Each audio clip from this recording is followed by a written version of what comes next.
En el otoño de 2003, en una olvidada comarca del interior de España, Isabel, con apenas 22 años, enfrentó la más pública y cruel de las humillaciones: ser devuelta a la puerta de la hacienda familiar como si fuera una mercancía defectuosa, solo unas horas después de su propia boda.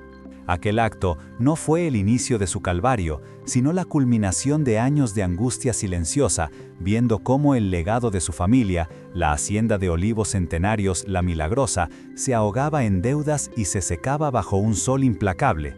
Durante los siguientes 3 años, su vida se convirtió en un laberinto de vergüenza, intentos fallidos por recuperar la dignidad y pequeños avances que siempre terminaban en un muro de desprecio.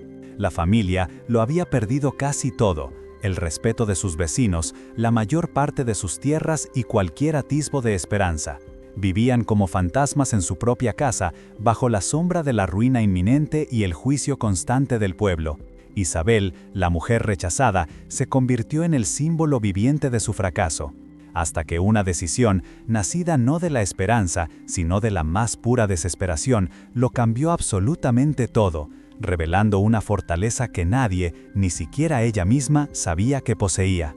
¿Cómo es posible que una persona, después de ser despojada de su valor de una forma tan brutal, encuentre la fuerza no solo para levantarse, sino para reescribir el destino de todos los que la habían condenado? Antes de contarte cómo un gesto que parecía insignificante, casi un acto de locura, abrió la única puerta que aún quedaba entreabierta, comenta desde dónde estás viendo esta historia y suscríbete ya al canal. Créeme, no querrás perderte la increíble secuencia de elecciones que transformó esta vida, demostrando que el verdadero valor no se negocia, se cultiva.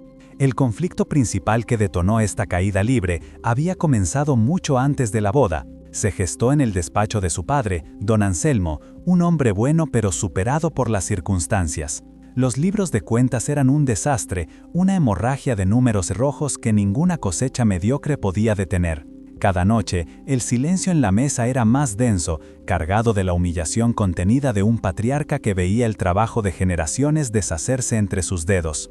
La presión no era solo económica, era social, encarnada en la figura de don Victoriano, el cacique rival, un terrateniente cruel que disfrutaba observando su lenta agonía. La sequía parecía una metáfora del estado de sus almas: todo estaba seco, yermo, sin vida. No había recursos, no había apoyo de los bancos, y lo que era peor, se había agotado la fe. La única salida que don Victoriano puso sobre la mesa era un pacto medieval, una solución que salvaría las apariencias a costa del alma de la familia. Isabel nunca fue una joven de sueños románticos. Su realidad era la tierra áspera, el sol que curtía la piel y el olor a aceite de oliva impregnado en la ropa. Tenía las manos marcadas por el trabajo, unas manos que sabían más del campo que las de su propio padre. Heredó de su abuelo una conexión casi mística con los olivos, conocía cada árbol, su historia, sus achaques. Era una mujer callada, de mirada profunda y observadora, dueña de una fortaleza interior que siempre había pasado desapercibida, oculta bajo el peso de una cultura donde las decisiones importantes eran cosa de hombres. Su vida transcurría en un ciclo agotador de trabajo sin recompensa, intentando apuntalar una estructura que se derrumbaba, mientras escuchaba a su padre negociar el futuro de la familia con una desesperación que la helaba por dentro. Ella no era parte de las conversaciones, solo sería parte del pago. Lo que hace su historia tan impactante es que su resiliencia no nació de la ambición de triunfar, sino de la necesidad de sobrevivir a la más profunda de las heridas, ser utilizada como una pieza de cambio, un objeto para saldar una deuda, y luego ser desechada públicamente, un acto que la obligó a renacer de sus propias cenizas para demostrar que su valor no lo decide ningún hombre, ni su padre ni su verdugo. El entorno familiar era un reflejo perfecto de la decadencia de la hacienda.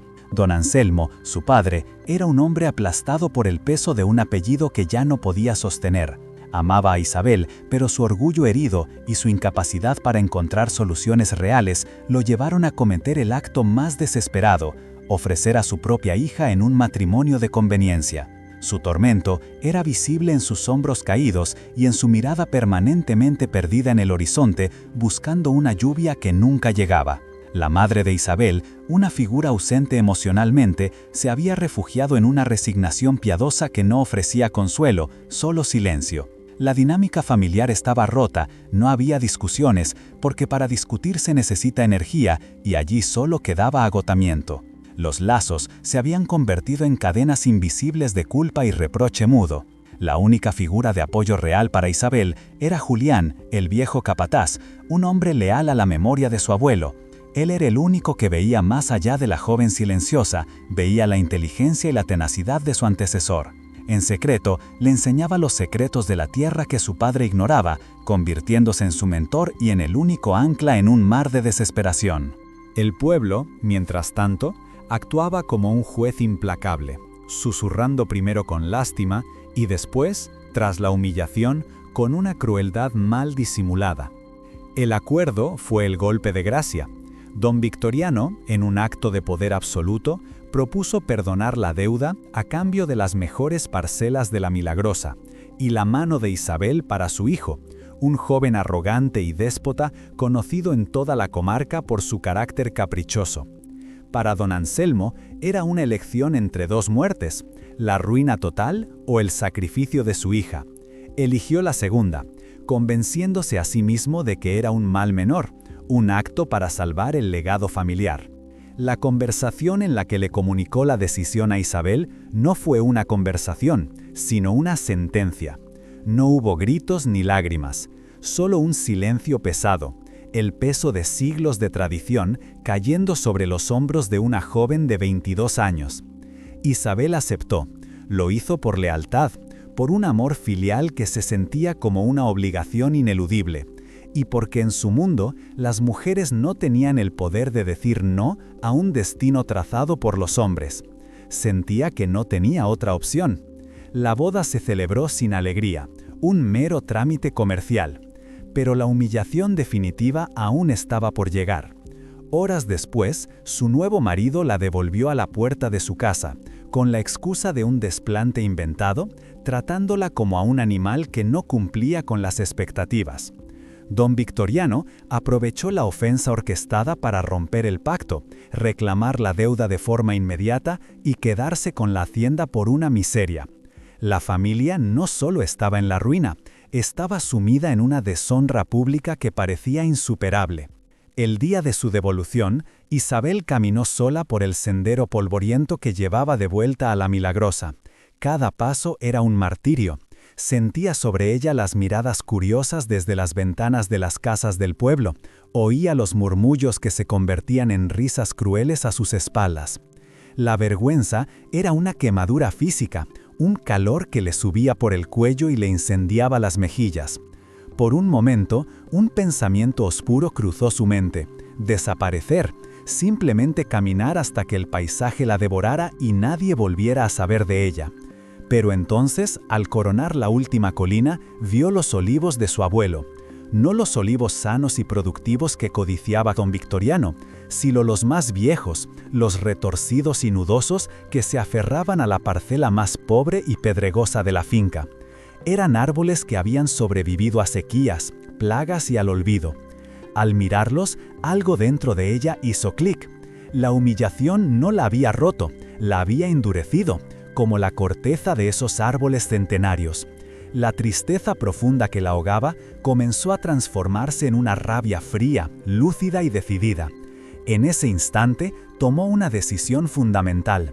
No lucharía por limpiar el honor de su padre, un honor que ya no significaba nada para ella. Lucharía por la memoria de su abuelo, por la dignidad de esa tierra que la vio nacer y por el respeto que se debía a sí misma. Su problema ya no era cómo sobrevivir a la vergüenza, sino cómo hacer que esa tierra olvidada, la única que les quedaba, volviera a florecer.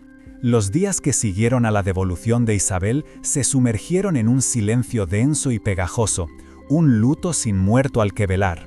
La gran puerta de roble de la Milagrosa se cerró al mundo y la casa se convirtió en una tumba de orgullo herido. Don Anselmo, su padre, parecía haberse encogido. Pasaba las horas en su despacho, no trabajando, sino simplemente existiendo, con la mirada fija en una pared vacía, incapaz de cruzarla con la de su hija.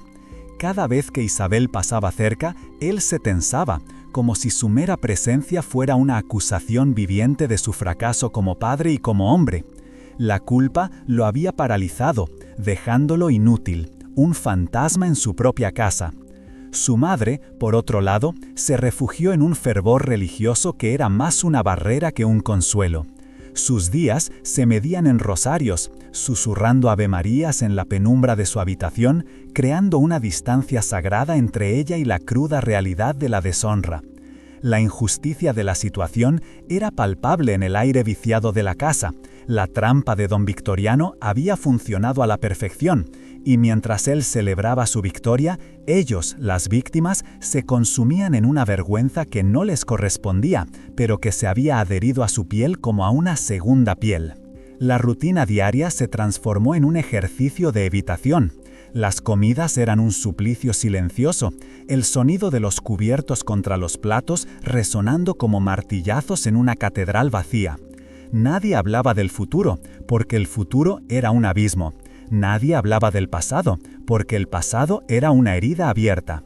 Vivían suspendidos en un presente insoportable. Isabel sentía el peso de sus miradas, incluso cuando no la miraban. Sentía el reproche no verbalizado de su padre, la piedad distante de su madre. La frustración crecía en su interior como una mala hierba, una mezcla de rabia por la cobardía de su padre y un dolor profundo por el abandono emocional de su madre. Para no volverse loca, se aferró al trabajo físico, se levantaba antes del amanecer y se dedicaba a las tareas más ingratas de la finca, aquellas que los jornaleros, que ya no podían pagar, habían dejado a medias. Arrancaba malas hierbas con una furia contenida, podaba ramas secas como si estuviera cortando los lazos con su pasado, y acarreaba agua hasta que sus músculos gritaban de agotamiento. El cansancio físico era su único refugio, la única forma de acallar el ruido ensordecedor de su mente y el dolor que amenazaba con devolarla por completo. El pueblo, que antes los miraba con una mezcla de envidia y respeto, ahora los observaba con una curiosidad morbosa y cruel. Isabel se convirtió en la devuelta, un apodo susurrado en las esquinas, en el mercado, a la salida de misa. La primera vez que se vio obligada a ir a la aldea por provisiones esenciales, sintió el peso de cientos de ojos sobre ella. Las conversaciones se detenían a su paso y un silencio incómodo la seguía como una sombra. Las mujeres que antes la saludaban con afecto ahora cruzaban la calle para no tener que dirigirle la palabra. El panadero, que siempre le había guardado el pan más tierno, la atendió con una frialdad cortante, sin mirarla a los ojos. Cada interacción era una microhumillación, un recordatorio constante de su estatus de paria. Esta exclusión social era casi más dolorosa que la ruina económica. Era la confirmación de que no solo habían perdido sus tierras, sino también su lugar en el mundo. Estaban solos, completamente aislados en su desgracia, un espectáculo para el resto del mundo, un cuento con moraleja sobre el orgullo y la caída. La ejecución de la deuda no tardó en llegar. Las cartas del banco, con su lenguaje frío y legal, se acumulaban en el escritorio de don Anselmo sin que él las abriera. Eran sentencias de muerte para el patrimonio familiar. Pronto, los tasadores, hombres de rostro impasible, recorrieron las mejores tierras, los olivares más productivos, marcando con estacas lo que pronto pertenecería a don Victoriano. Isabel los observaba desde la ventana de la cocina, con una impotencia que le quemaba por dentro. Veía cómo medían y evaluaban los árboles que su abuelo había plantado, los campos que ella había trabajado desde niña. Era un desmembramiento en vida. El colapso financiero se hizo visible en los detalles cotidianos. Tuvieron que vender el viejo tractor, luego las pocas cabezas de ganado que les quedaban y finalmente algunos muebles de la casa para poder comprar comida. La humillación ya no era solo un sentimiento, era el frío que se colaba por las grietas de la casa, el hambre sorda en el estómago y la oscuridad que lo invadía todo al anochecer porque no podían permitirse encender más que una lámpara. La dinámica familiar, ya fracturada, se desintegró por completo bajo esta presión. Don Anselmo, incapaz de afrontar la realidad, se hundió en una apatía que rozaba la catatonia. Dejó de dar órdenes, de tomar decisiones, de ser el patriarca. Se convirtió en una sombra que deambulaba por la casa, un recordatorio constante de la autoridad perdida. La ausencia de su liderazgo creó un vacío de poder que nadie supo llenar. La madre de Isabel, por su parte, se aferraba a sus rezos como a un salvavidas, desconectada de las necesidades prácticas y emocionales de su familia. Su fe no era una fuente de fortaleza, sino un mecanismo de huida. En medio de este naufragio, Isabel, sin proponérselo, se convirtió en el pilar que sostenía los restos. Era ella quien negociaba con los pocos tenderos que aún les fiaban, quien administraba el escaso dinero que conseguían, quien se aseguraba de que hubiera un plato de comida en la mesa. No lo hacía por heroísmo, sino por puro instinto de supervivencia. Alguien tenía que hacerlo, y los demás se habían rendido. El sufrimiento de Isabel era solitario y silencioso. No tenía a nadie con quien compartir la carga. Julián, el viejo capataz, era el único que la trataba con la misma dignidad de siempre. A veces, mientras trabajaban juntos en la parcela olvidada, él le hablaba del abuelo, de su sabiduría, de su amor por la tierra. Esas conversaciones eran el único bálsamo para su alma herida. Una noche, incapaz de dormir, Isabel recordó una conversación con su abuelo años atrás.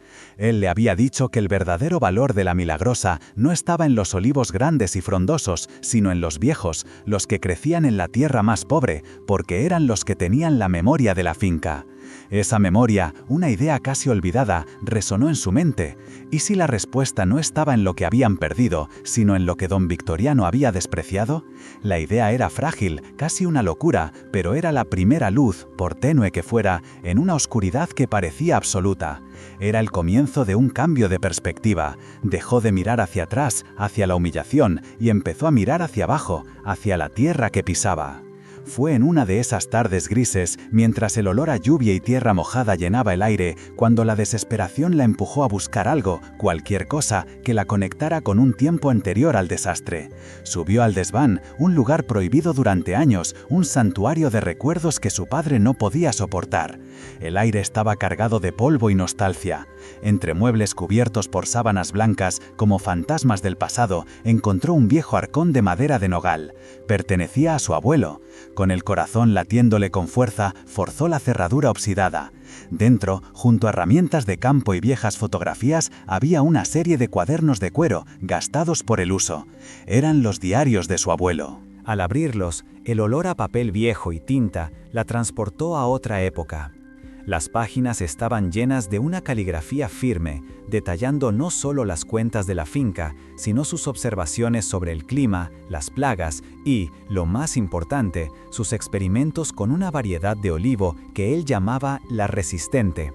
Un árbol casi extinto que solo crecía en la parcela más pedregosa y olvidada de la finca, la única que don Victoriano no se había molestado en reclamar. En ese momento, Isabel no encontró una solución mágica, pero encontró un mapa, un legado olvidado que nadie, ni siquiera el hombre más poderoso de la comarca, había sabido ver. Aquella noche Isabel no durmió. Se quedó en el desván, con la única compañía de una lámpara de aceite, cuyo parpadeo proyectaba sombras danzantes sobre las vigas de madera, y devoró las palabras de su abuelo. Los cuadernos no eran meros registros agrícolas, eran una conversación íntima y apasionada con la tierra. Cada página revelaba un conocimiento profundo, casi olvidado, que contrastaba brutalmente con la gestión desesperada y ciega de su padre. El abuelo no solo anotaba cifras de producción, describía el comportamiento de los árboles bajo diferentes lunas, documentaba la resistencia de ciertas variedades a las plagas y, sobre todo, dedicaba capítulos enteros a su obsesión, el olivo resistente. Detallaba un método de poda específico, casi escultórico, para forzar a las raíces a buscar agua en las profundidades de la roca, y explicaba cómo el estrés hídrico, lejos de matar al árbol, concentraba en su fruto un sabor amargo y picante de una intensidad inigualable. Para él, ese aceite no era un producto, era una esencia, el espíritu indomable de la Milagrosa. Mientras leía, Isabel sintió que la herida de la humillación dejaba de sangrar. La rabia se transformaba en un propósito frío y afilado. Por primera vez en años, no se sentía una víctima, sino la depositaria de un secreto. Al amanecer, con los ojos enrojecidos por el cansancio pero con una determinación de acero, bajó del desván.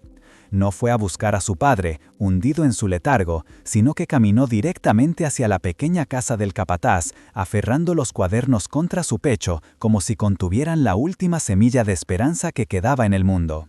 Julián la recibió en la puerta, con la confusión pintada en su rostro arrugado al verla a una hora tan temprana. Sin decir una palabra, Isabel le extendió los cuadernos. El viejo capataz los tomó con un respeto casi reverencial, reconociendo al instante la caligrafía de su antiguo patrón. Se sentó en un taburete de madera, se ajustó las gafas y comenzó a leer en silencio, mientras Isabel esperaba de pie conteniendo la respiración. Los minutos se hicieron eternos. El sol comenzaba a calentar la tierra y el único sonido era el pasar de las páginas y la respiración contenida de ambos. De repente, Julián levantó la vista y en sus ojos no había sorpresa, sino reconocimiento. Una sonrisa melancólica se dibujó en sus labios. «El loco de tu abuelo», susurró. «Claro que me acuerdo. Todos se reían de él, decían que perdí el tiempo con esos olivos del diablo en la parcela que no servía ni para que pastaran las cabras». Esa confirmación fue como una descarga eléctrica para Isabel. No era un delirio, era real. La memoria de Julián validaba el legado escrito. Él no solo recordaba los árboles, sino que también conocía las técnicas de las que hablaban los diarios, pues había sido el joven aprendiz que ayudó al abuelo en sus locuras. En ese preciso instante se forjó una alianza inquebrantable, un pacto silencioso entre la heredera de la visión y el guardián de la memoria. La pregunta ya no era si era posible, sino cómo iban a empezar. La primera decisión fue unánime. Tenían que ir a verlos, caminar hasta esa parcela olvidada y comprobar con sus propios ojos si los supervivientes aún seguían en pie. El camino hacia la parcela de las resistentes fue una peregrinación.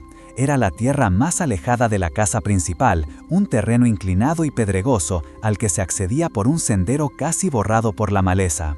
Cada paso era un esfuerzo, un recordatorio físico de lo abandonado que estaba aquel rincón de la finca. Mientras caminaban, Julián no paraba de hablar, como si la lectura de los diarios hubiera abierto un dique en su memoria. Le contó a Isabel anécdotas de su abuelo, su terquedad legendaria, su convicción de que el futuro no estaba en la cantidad, sino en la excelencia. «Tu abuelo decía que cualquiera puede sacar aceite de una aceituna gorda y jugosa», recordaba Julián, esquivando una rama espinosa, «pero que solo la tierra con memoria es capaz de dar un aceite que cuenta una historia». Para Isabel, cada palabra era un tesoro, piezas de un rompecabezas que completaban la imagen del hombre al que apenas recordaba, pero cuya esencia sentía ahora correr por sus venas. Al llegar, el espectáculo era desolador y al mismo tiempo extrañamente majestuoso.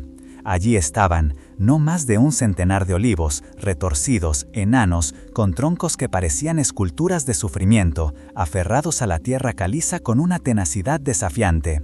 No eran hermosos en el sentido tradicional, no prometían cosechas abundantes, eran supervivientes, y en su fealdad, Isabel vio la forma más pura de belleza y resistencia. Se acercaron a uno de los árboles. La corteza era gruesa y agrietada, como la piel de un anciano. Isabel la tocó, sintiendo el calor del sol acumulado en la madera. Julián arrancó una pequeña hoja, la aplastó entre sus dedos y se la dio a oler. El aroma era intenso, amargo, completamente diferente al de los otros olivos de la finca. Era el olor de la lucha. El diagnóstico inicial fue un duro golpe de realidad. Los árboles habían sobrevivido, sí, pero estaban asfixiados por la maleza, debilitados por años de abandono y con ramas secas que les robaban la poca energía que tenían. La tarea de recuperarlos sería titánica, un trabajo manual, lento y agotador, que requeriría meses, quizá años de dedicación. No tenían dinero para contratar jornaleros, ni maquinaria adecuada. Solo contaban con sus propias manos y las viejas herramientas que habían sobrevivido al desmantelamiento de la finca. ¿Por dónde empezar? La magnitud del desafío podría haber aplastado a cualquiera, pero para Isabel representaba la primera meta tangible en mucho tiempo. Era un problema concreto, físico, que podía abordar con esfuerzo y sudor, un alivio frente a la parálisis intangible de la vergüenza y la ruina. Miró a Julián, que la observaba en silencio, esperando su reacción. En sus ojos no había duda, solo una pregunta silenciosa. ¿Estás dispuesta? Y por primera vez desde su humillación, Isabel sonrió. No una sonrisa de alegría, sino de determinación. «Empezamos mañana», dijo. El plan de acción que trazaron esa misma tarde era tan audaz como desesperado. Se basaba en los diarios del abuelo, adaptado a su precaria realidad.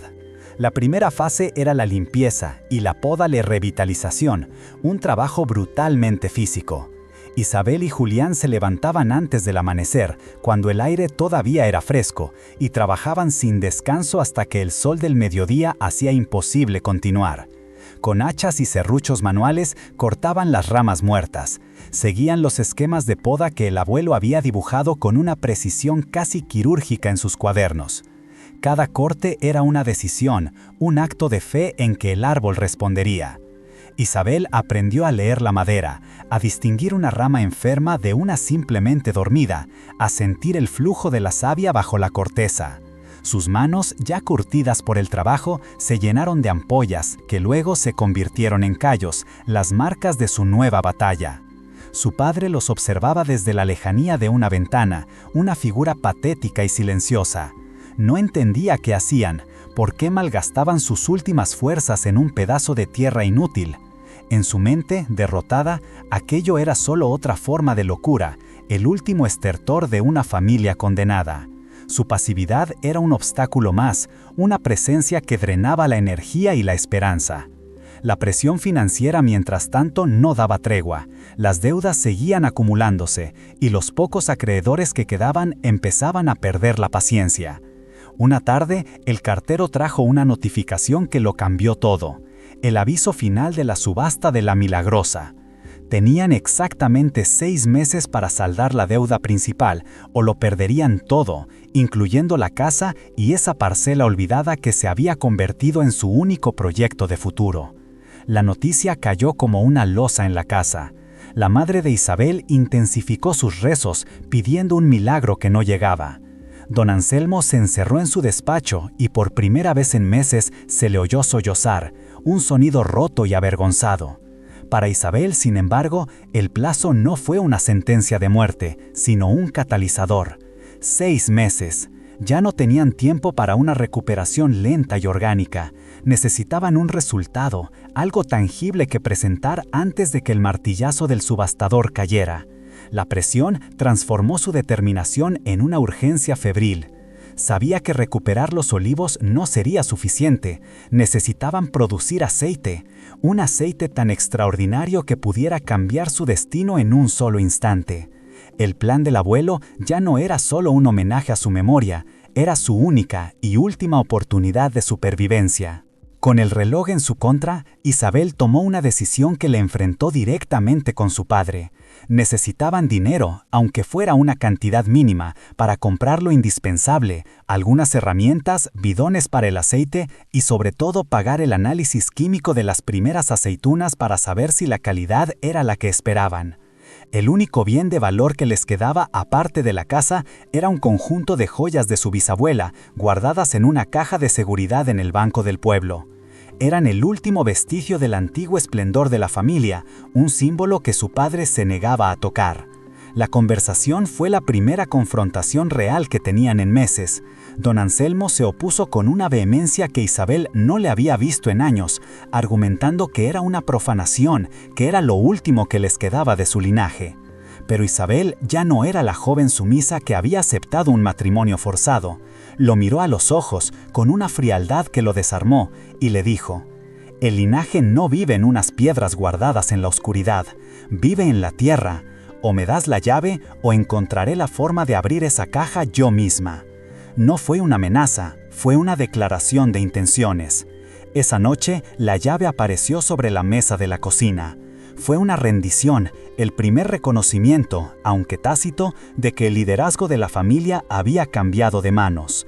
El viejo patriarca había caído, y en su lugar se erigía una mujer que luchaba no por el pasado, sino por un futuro que solo ella podía ver.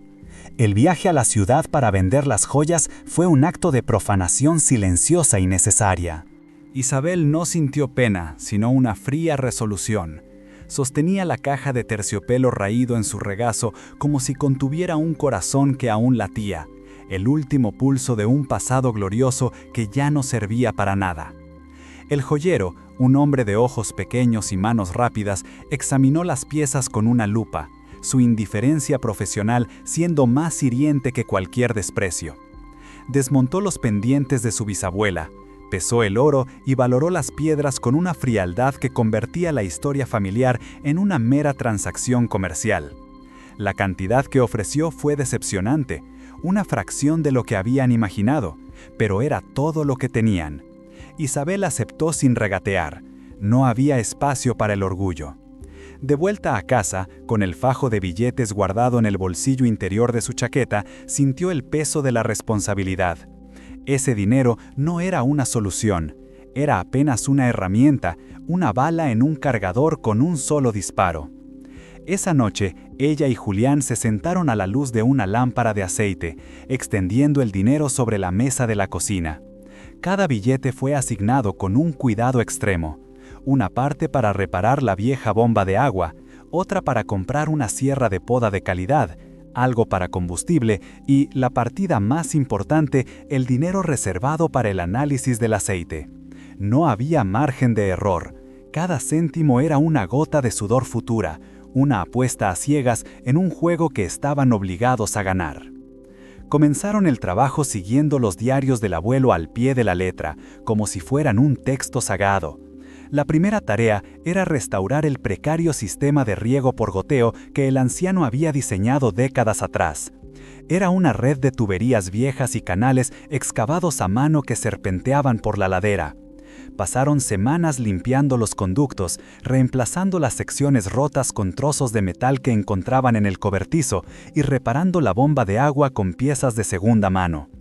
Cuando finalmente accionaron el interruptor, el sonido del motor tosiendo y finalmente cobrando vida fue una pequeña victoria. Pero la alegría duró poco. La presión era demasiado alta para las tuberías corroídas. Un codo reventó con un silbido agudo, enviando un chorro de agua preciosa a encharcar la tierra seca. Otro tramo se agrietó, creando un lodazal inútil lejos de las raíces que necesitaban la humedad. El fracaso fue desmoralizador. Habían gastado tiempo, energía y una parte de su valioso dinero en un sistema que no funcionaba. Esa noche, sentada frente a los cuadernos, Isabel sintió la primera punzada de duda real.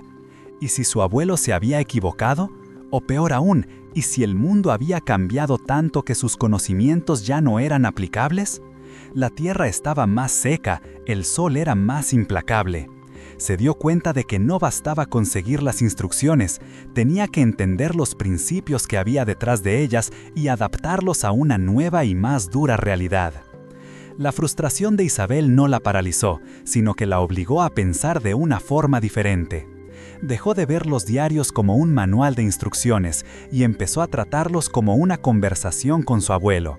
Se pasaba las noches releyendo sus anotaciones, no buscando respuestas directas, sino intentando descifrar su lógica, su forma de observar la tierra.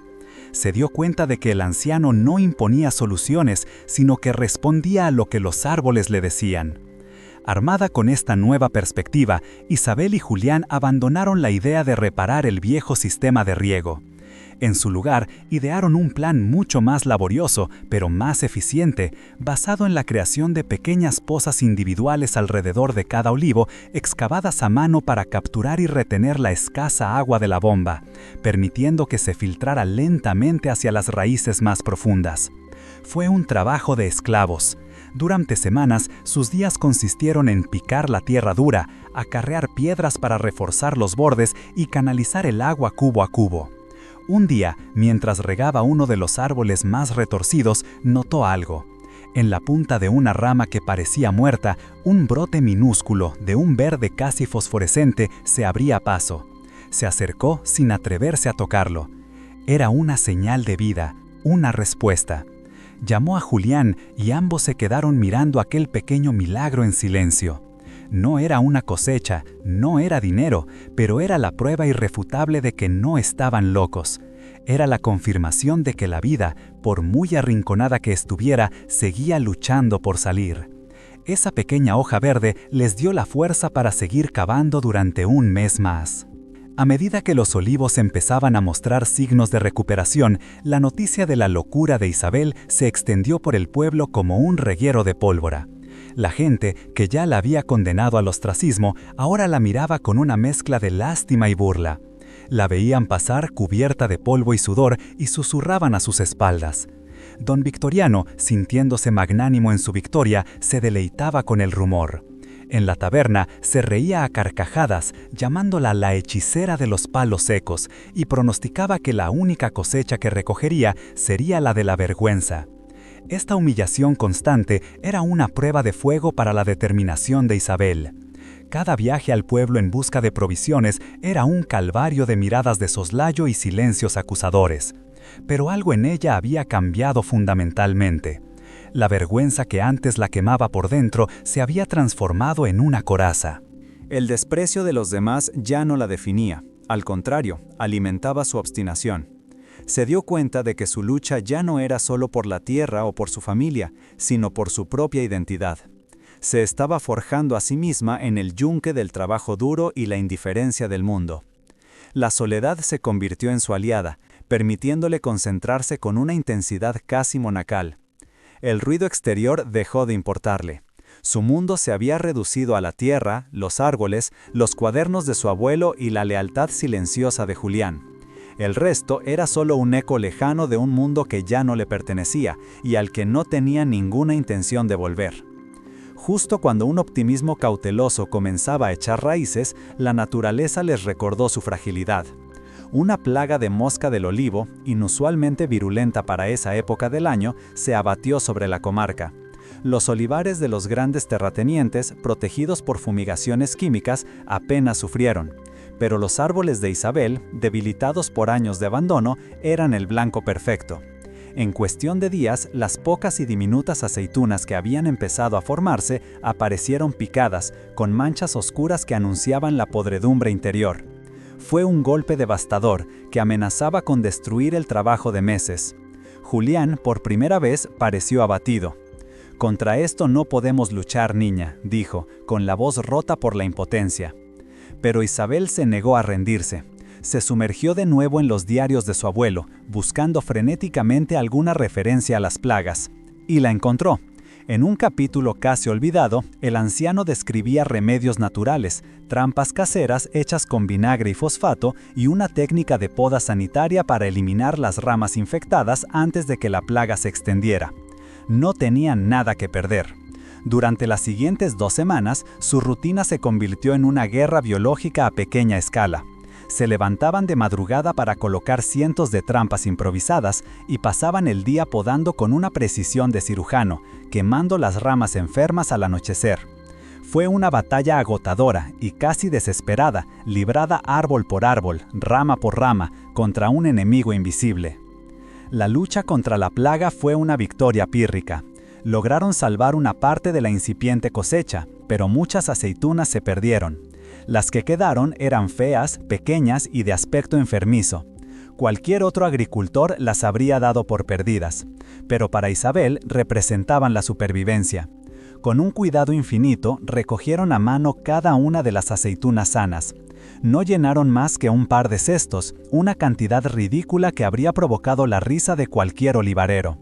Sin embargo, para ellos era un tesoro. El siguiente paso era el más incierto de todos.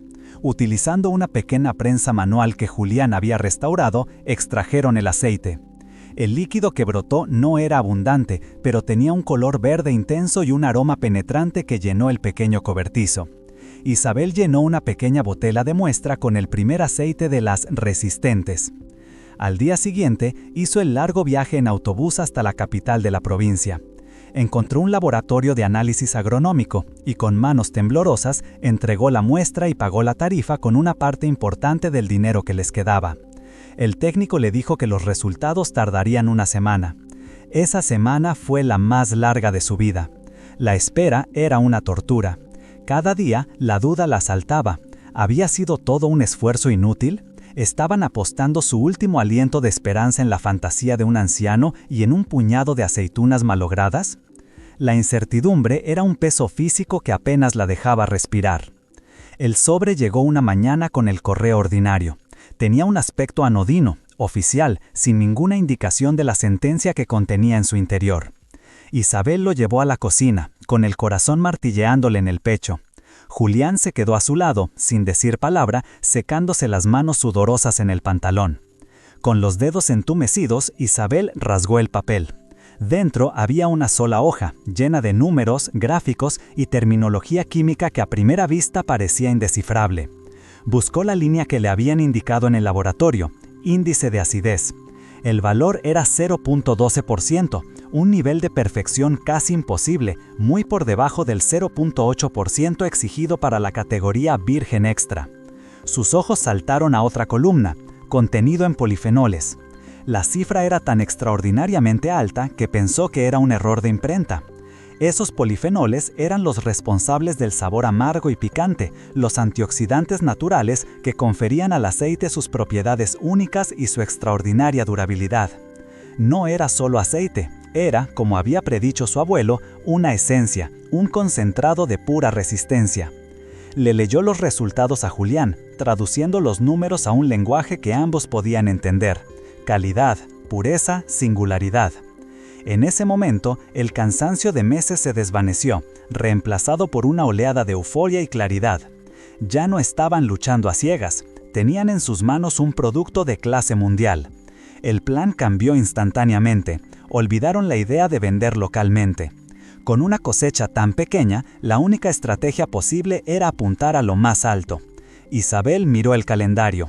Faltaban menos de 3 meses para la subasta y solo unas semanas para la fecha límite de inscripción en el concurso nacional de aceites de oliva más prestigioso del país. Su objetivo acababa de definirse.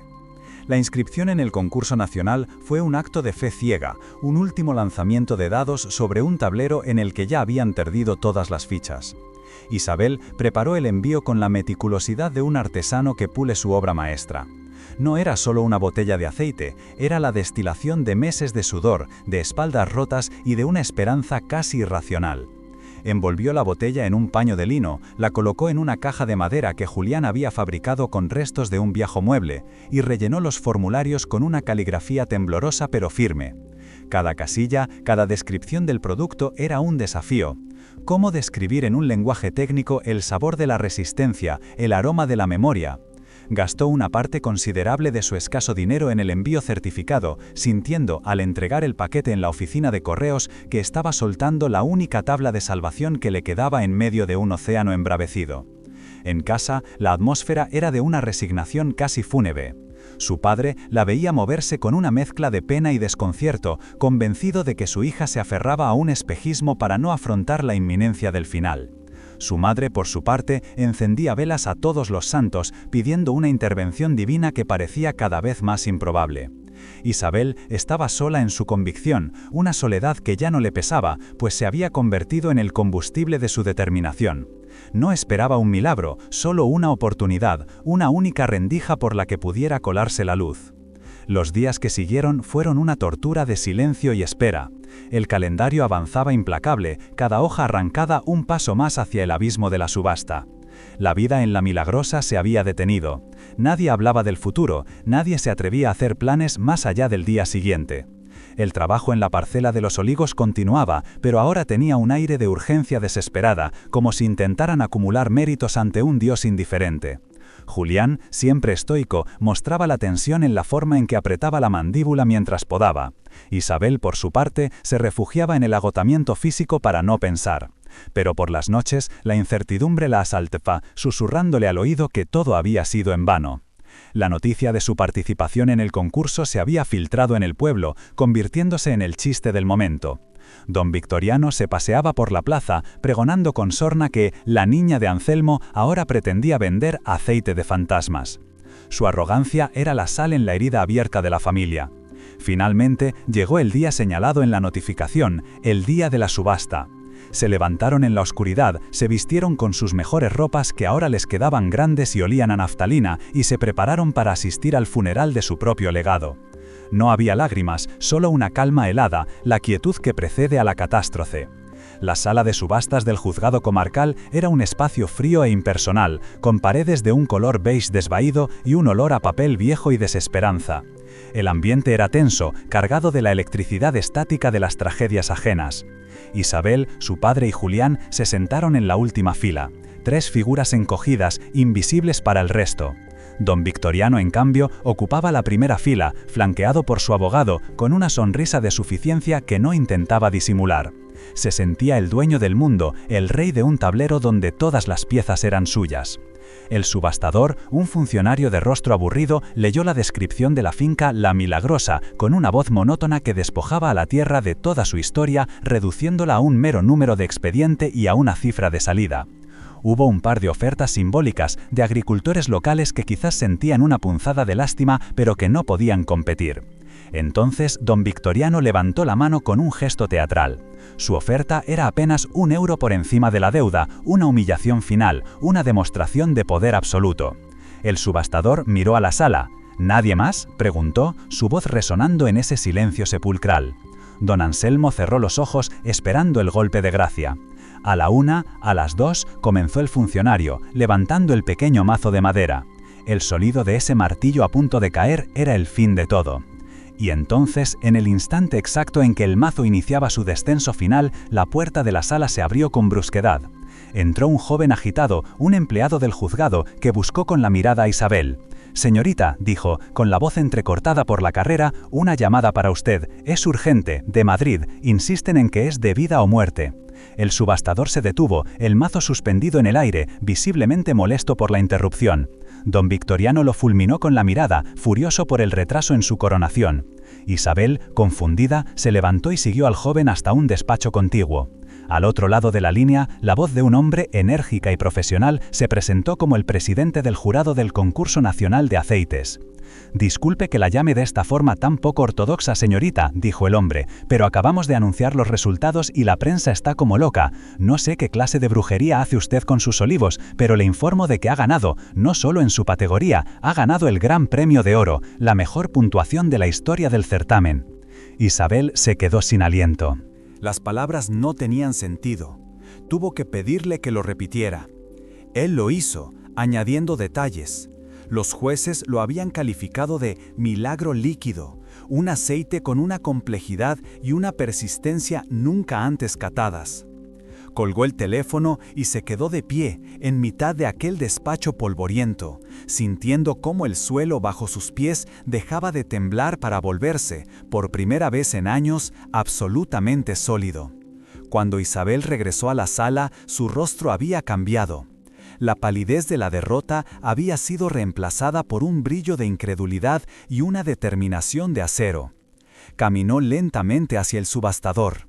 «Le pido que detenga la subasta», dijo, su voz sorprendentemente firme. Don Victoriano soltó una carcajada. «La niña ha perdido el juicio», espetó. Pero antes de que nadie pudiera reaccionar, el teléfono móvil del abogado de Victoriano empezó a vibrar insistentemente. Lo cogió, escuchó un momento y su rostro se descompuso. Se inclinó y le susurró algo al oído a su cliente. Al mismo tiempo, el teléfono de un periodista local que cubría la subasta también sonó.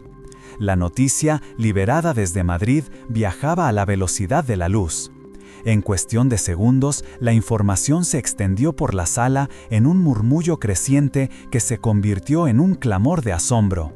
«Ha ganado el Premio Nacional, el mejor aceite de España». El subastador, perplejo, no sabía cómo proceder. El poder había cambiado de bando de una forma tan súbita y total que el aire de la sala parecía haberse vuelto denso, eléctrico. Don Anselmo miraba a su hija como si la viera por primera vez, no como la niña que había sacrificado, sino como una mujer imponente que acababa de reescribir su destino ante los ojos de todos los que la habían despreciado. La humillación de don Victoriano fue un espectáculo silencioso y brutal. Su rostro, antes rebosante de arrogancia, pasó por todas las fases de la derrota. La incredulidad, la negación, la ira impotente y finalmente una vergüenza lívida. Se había convertido en el centro de todas las miradas, pero ya no eran de temor o de respeto, sino de una lástima teñida de desprecio. Estaba siendo derrotado no por un rival de su talla, sino por un puñado de olivos secos y por la mujer a la que había tratado como un objeto sin valor. Fue entonces cuando ocurrió el segundo milagro del día. el abogado de don Victoriano recibió otra llamada. Al colgar, se acercó a Isabel con una expresión de absoluto desconcierto. «Señorita», tartamudeó, «me llama un consorcio internacional de compradores de productos gourmet. Estaban en la ceremonia de premios. Quieren los derechos exclusivos de toda su producción, la de este año y la de los próximos 5. Ofrecen un adelanto ahora mismo, que es», el abogado tragó saliva, «5 veces el valor de la deuda que se reclama». La oferta, hecha pública en voz alta, fue el golpe de gracia definitivo. La subasta quedaba sin objeto. La deuda podía ser saldada en ese mismo instante, con dinero de sobra para reconstruir la finca entera. Don Victoriano se levantó, con el rostro desencajado, y abandonó la sala sin mirar a nadie. Su salida no fue la de un hombre poderoso, sino la de un fantasma que acababa de ser exorcizado por la justicia poética más implacable. Con la sala vaciándose lentamente y los murmullos de asombro aún flotando en el aire, Isabel se quedó de pie en medio del caos, sintiendo por primera vez el peso del cansancio y el alivio abrumador de la victoria. Julián se acercó a ella y, con una solemnidad que rompía su habitual rudeza, le cogió la mano y se la besó, como se besa la mano de una reina. Pero el momento más importante aún estaba por llegar. Su padre, don Anselmo, se aproximó a ella con pasos vacilantes. Durante meses había evitado su mirada, aplastado por la culpa. Ahora la miraba directamente a los ojos y en ellos no había rastro de la vergüenza que lo había consumido. Sus ojos estaban llenos de lágrimas, unas lágrimas que no intentó ocultar. Se desbordaron por sus mejillas arrugadas mientras la miraba, no a la hija que había fallado, sino a la mujer que había salvado el honor, el legado y el alma de su familia. No pronunció un discurso, no hubo grandes palabras, simplemente extendió sus brazos temblorosos y la abrazó con una fuerza que Isabel no le sentía en años, un abrazo que pedía perdón, que daba las gracias y que reconocía, en un gesto mudo y desgarrador, que el tiempo de los patriarcas había terminado. En aquel abrazo, en la sala fría de un juzgado de provincias, la Milagrosa no solo había salvado sus tierras, había encontrado a su verdadera y legítima dueña. La vuelta a la Milagrosa no fue un desfile triunfal, fue un regreso silencioso, casi solemne. El coche del abogado los dejó en la entrada y el eco de la victoria en el juzgado se disipó, dejando paso a la abrumadora realidad de lo que acababa de suceder. La casa, que por la mañana parecía una tumba, ahora se sentía como un territorio extranjero, un lugar que debían reaprender a habitar. El primer gesto de Isabel no fue celebrar, sino caminar directamente a la cocina, ponerse un delantal y preparar un café. Era un acto de normalidad en un día que había destrozado todas las normas. Mientras el agua se calentaba, el primer teléfono empezó a sonar. Era un periodista de un diario nacional, luego otro, de una revista gastronómica. El mundo exterior, que durante años los había ignorado, despreciado, ahora llamaba a su puerta con una insistencia voraz. Don Anselmo, su padre, respondía a las llamadas con una voz temblorosa, balbuceando respuestas mientras miraba a su hija con una mezcla de pánico y veneración. Se dio cuenta de que el apellido que tanto se había esforzado por proteger ya no le pertenecía solo a él. Ahora era el nombre de una marca, de una leyenda que acababa de nacer, y su guardiana era la mujer a la que él mismo había estado a punto de sacrificar. La primera noche de su nueva vida la pasaron en silencio, pero era un silencio diferente. No era el silencio del miedo y la vergüenza, sino el silencio del asombro, el de quienes se asoman al borde de un futuro tan vasto que no se atreven a ponerle palabras.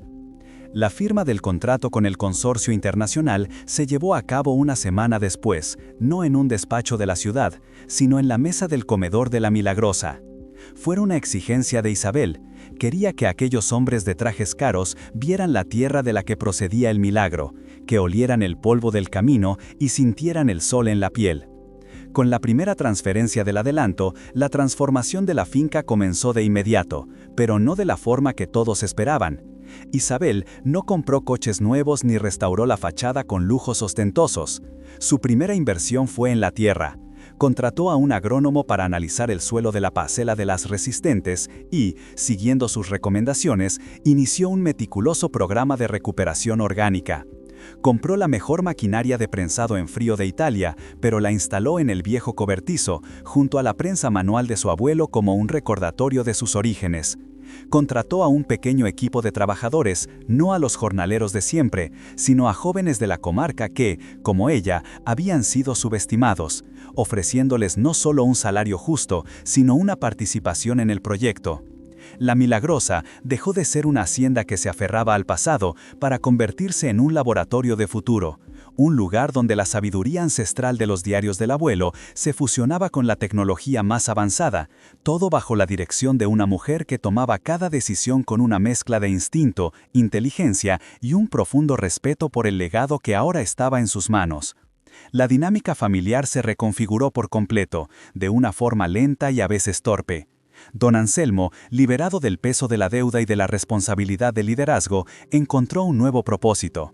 Pasó semanas en el desván, no para esconderse, sino para organizar el archivo de su padre. Clasificó los diarios, transcribió las anotaciones y se convirtió en el historiador oficial de la Milagrosa. Encontró su redención no en el poder, sino en el servicio a la visión de su hija. Su papel ya no era dar órdenes, sino preservar la memoria que había hecho posible el Renacimiento. La madre de Isabel, por su parte, abandonó gradualmente su refugio de rezos y se hizo cargo de la intendencia de la finca, que ahora recibía visitas constantes de compradores, periodistas y catadores. Su piedad se transformó en hospitalidad, encontrando en el cuidado de los demás una forma más tangible de fe. Las conversaciones en la mesa volvieron, pero ahora giraban en torno a los pedidos, los análisis de suelo y los planes de expansión. Isabel nunca le echó en cara a su padre su decisión pasada, no era necesario. Su perdón no fue verbal, sino práctico. Le dio un lugar de honor en su nuevo mundo, un lugar donde su amor por la historia de la familia podía florecer sin la presión de tener que garantizar su futuro. La familia no borró sus cicatrices, aprendió a vivir con ellas, entendiéndolas como el mapa que los había llevado hasta allí. El impacto en la comarca fue sísmico. La historia de Isabel se convirtió en una leyenda local, contada en las tabernas con una mezcla de asombro y orgullo. La mujer que había sido la devuelta era ahora Doña Isabel, un título que la gente le otorgó de forma espontánea, un reconocimiento a su autoridad y a su tenacidad. Los agricultores que antes se burlaban de ella, ahora se acercaban con timidez, pidiéndole consejos sobre sus propios olivos. Ella los recibía sin rencor, compartiendo lo que había aprendido de su abuelo, explicando las técnicas de poda y los remedios naturales. Su éxito no generó envidia, sino inspiración. Demostró que era posible competir no por precio, sino por calidad, y que las tierras que todos consideraban pobres podían esconder tesoros. Varios pequeños productores de la zona, ahogados por los precios de las grandes cooperativas, se unieron para crear una pequeña denominación de origen, basada en variedades autóctonas y métodos de cultivo sostenibles, con Isabel como presidenta honoraria. Su victoria no fue solo personal, fue un catalizador que empezó a cambiar la mentalidad de toda una región, devolviendo la dignidad a un modo de vida que parecía condenado a desaparecer. El pueblo, que había sido su juez, se convirtió en su más ferviente defensor, protegiendo su historia como si fuera parte de su propio patrimonio. En cuanto a don Victoriano, su caída fue tan espectacular como silenciosa. La humillación pública en el juzgado fue solo el principio. El consorcio internacional que había contratado a Isabel comenzó a investigar sus prácticas comerciales, descubriendo una red de precios abusivos y presiones a pequeños agricultores. Su reputación, construida sobre el miedo, se desmoronó. Los bancos, que antes le abrían todas las puertas, empezaron a mirarlo con recelo. Perdió contratos importantes y varios de los agricultores a los que tenía sometidos, ahora respaldados por la nueva cooperativa inspirada en Isabel, se negaron a venderle sus cosechas.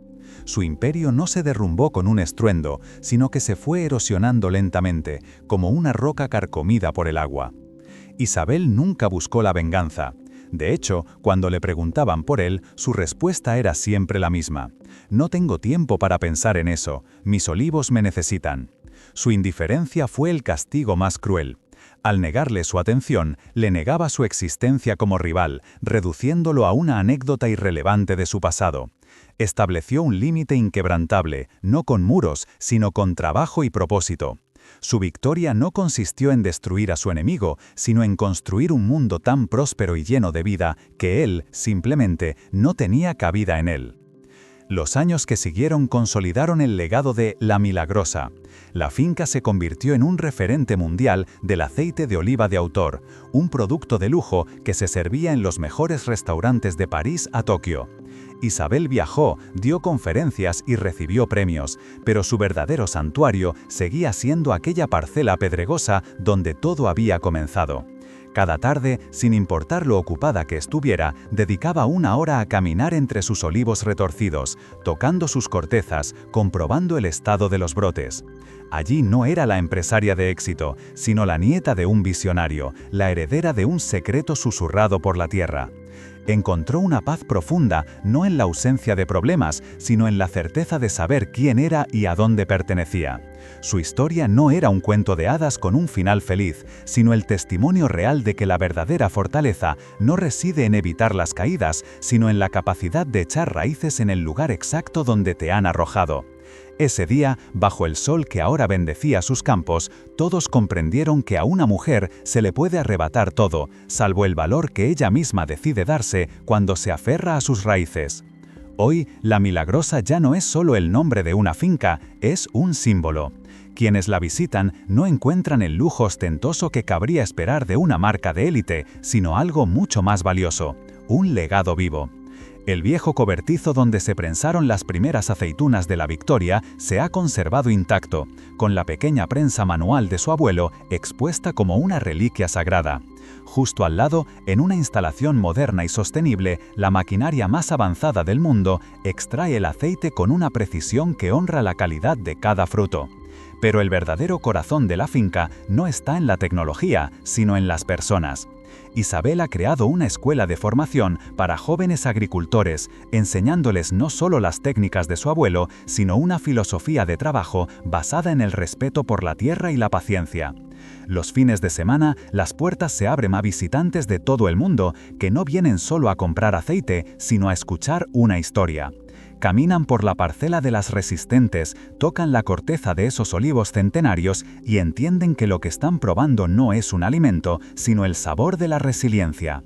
El silencio de la vergüenza ha sido reemplazado por el murmullo constante del trabajo, las risas de los aprendices y el sonido de una vida que, contra todo pronóstico, ha vuelto a florecer con una fuerza arrolladora. Es la prueba tangible de que la verdadera riqueza no se mide en hectáreas, sino en la capacidad de transformar un erial en un jardín. La cicatriz de la humillación nunca desapareció por completo del alma de Isabel. Sin embargo, con el tiempo, dejó de ser una herida que dolía al tocarla para convertirse en un mapa que le recordaba el camino recorrido. Quienes trabajan con ella dicen que posee una empatía extraordinaria, una capacidad casi sobrenatural para detectar el potencial en aquellos a quienes el mundo ha descartado. Se convirtió en mentora de mujeres de la comarca que, como ella, habían sufrido el desprecio o la invisibilidad. Les ofrecen no solo empleo, sino una oportunidad para reconstruir su autoestima a través del trabajo y la responsabilidad. En una entrevista, cuando un periodista le preguntó si odiaba a los hombres que la habían humillado, su respuesta fue reveladora. Dijo que la rabia fue el combustible que la ayudó a arrancar, pero que el rencor es un peso muerto que impide avanzar. El dolor del pasado no fue olvidado, sino integrado. Se convirtió en el fundamento de su liderazgo, un liderazgo que no se basa en la autoridad del poder, sino en la autoridad de la experiencia. Entendió que la humillación más profunda le había otorgado un regalo inesperado, la libertad de no tener nada que perder y, por tanto, la audacia para apostarlo todo a una visión que solo ella podía ver. Su historia personal se transformó en un propósito universal, demostrar que el valor de una persona no reside en cómo es tratada, sino en cómo elige levantarse después de haber sido derribada. El efecto dominó de la victoria de Isabel reconfiguró el paisaje económico y social de toda la comarca. La pequeña cooperativa que inspiró, bautizada como Las Resistentes, se convirtió en un modelo de negocio estudiado en escuelas de agronomía. Agrupando a decenas de pequeños olivaleros que estaban al borde de la quiebra, consiguieron crear una marca colectiva que defendía la calidad de las variedades autóctonas frente a la producción masiva. Por primera vez en generaciones, los jóvenes empezaron a ver un futuro en la tierra de sus abuelos. El éxodo rural, que parecía una sentencia inevitable, comenzó a revertirse. Se abrieron pequeñas casas rurales, restaurantes que basaban su carta en el aceite de la región y talleres de artesanía inspirados en la cultura del olivo. El pueblo, que una vez fue el escenario de su vergüenza, se transformó en el epicentro de un renacimiento. La historia de La Milagrosa se convirtió en el principal activo de la región, una narrativa poderosa que atraía un turismo de calidad, interesado en la autenticidad y la sostenibilidad. ¿Quién hubiera imaginado que la determinación de una sola mujer, armada únicamente con los diarios de su abuelo y un puñado de olivos olvidados, podría reescribir el destino de miles de personas? Su lucha individual se había convertido, sin que ella se lo propusiera, en una victoria colectiva que devolvió el orgullo y la esperanza a una tierra que los había perdido. La lección fundamental que destila la historia de Isabel es una reflexión profunda sobre la naturaleza del valor. Ella fue despojada de su valor de todas las formas posibles. Como mujer, tratada como una moneda de cambio. Como hija, sacrificada por la debilidad de su padre. Y como miembro de una comunidad condenada al ostracismo. El mundo le dijo, de forma brutal y pública, que no valía nada. Y fue precisamente en ese punto cero, en esa anulación total, donde descubrió una verdad inmutable. El verdadero valor no es algo que te otorgan los demás, sino algo que cultivas en tu interior. Lo encontró en la tierra pedregosa, en la sabiduría de un antepasado, en la lealtad de un viejo amigo, y sobre todo, en su propia capacidad de trabajo y resistencia. Su historia demuestra que la dignidad no se negocia ni se hereda, se forja en el fuego de la adversidad. El aceite que produce, reconocido mundialmente por su excelencia, no es más que la manifestación líquida de ese principio. Cada gota amarga y picante es un recordatorio de que las cosas más valiosas a menudo provienen del sufrimiento, de la presión y de la capacidad de sobrevivir en las condiciones más duras. Isabel no solo salvó una finca, redefinió el concepto de riqueza, demostrando que el mayor patrimonio que uno puede poseer es un propósito inquebrantable y el coraje de defenderlo. La historia de Isabel es en esencia la historia de innumerables luchas silenciosas que se libran cada día en los rincones olvidados del mundo. Es un testimonio de que incluso en la oscuridad más profunda, una sola semilla de determinación puede ser suficiente para hacer brotar un bosque. Nos recuerda que el legado más importante no es el que recibimos, sino el que decidimos construir con nuestras propias manos, a veces a partir de los escombros de lo que hemos perdido. Su viaje nos enseña que la resiliencia no es la ausencia de dolor, sino la decisión de seguir adelante a pesar de él, transformando las heridas en fuentes de fortaleza y la vergüenza en un motor de cambio. Su vida es un foro para todos aquellos que alguna vez se han sentido subestimados, rechazados o invisibles, una prueba de que el final de una historia es a menudo solo el comienzo de otra mucho más grande. La de Isabel no es solo la historia de un aceite extraordinario, es la historia de una mujer que al aferrarse a sus raíces aprendió a volar. Si crees que ninguna lucha debe ser solitaria y que cada pequeña victoria importa, comparte este vídeo. Suscríbete para conocer más historias reales de superación. Gracias por escuchar.